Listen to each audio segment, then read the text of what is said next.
لوكا مودريتش على غرار أسامة فيصل، والبدري يضرب بالهدف الثالث.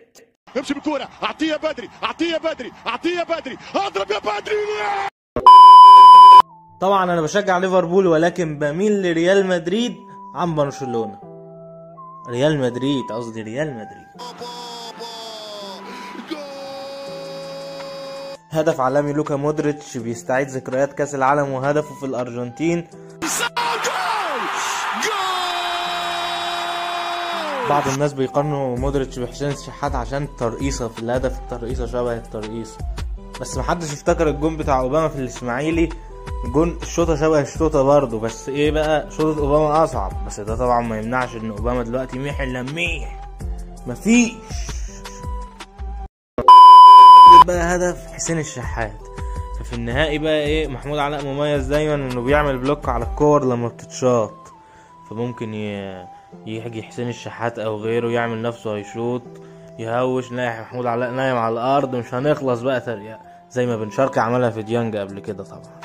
باو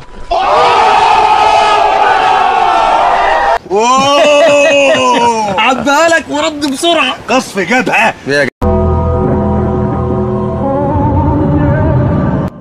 انت عمال تتكلم ومحسسها ان احنا خلاص صعدنا النهائي. ما تأجل الهبد بتاعك ده لحد اما نشوف ماتش الرجاء هيحصل فيه ايه يا قلي.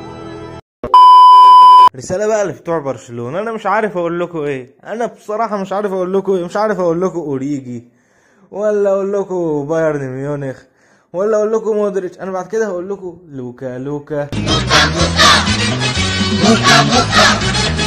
لوكا لوكا لوكا. انفد وامشي من برشلونة الموسم الجاي، انفد وامشي. روح بقى فريق في الدوري الانجليزي حلو كده. اصلك هتستنى ايه من فريق بيخسر بالتمانية، وكل ما تيجي تكلمه يقولك خسران 7 ايه لما دخلتش نادي التمانية. المعلم كلوب اهو شغال، والماتش شغال ومغلوبين 1-0، وكمان هريدي ما بيلعبش، وهنشوف بقى اللي هيحصل النهارده. وعمال اقول ليفربول مغلوب 1-0 في اول ربع ساعة، فابينيو رايح يعمل ضربة جزاء. انا الفيديو بقى خلص عشان نركز في الماتش. سلام. طبعا الصورة انا اللي مصغرها عشان الحقوق والكلام ده. وبالنسبة للصفحة وكده، فانا عندي حظر هيخلص كمان 20 ساعة تقريبا، وهرجع انزل بوستات تاني. يا دنيا، وراكيش غيري؟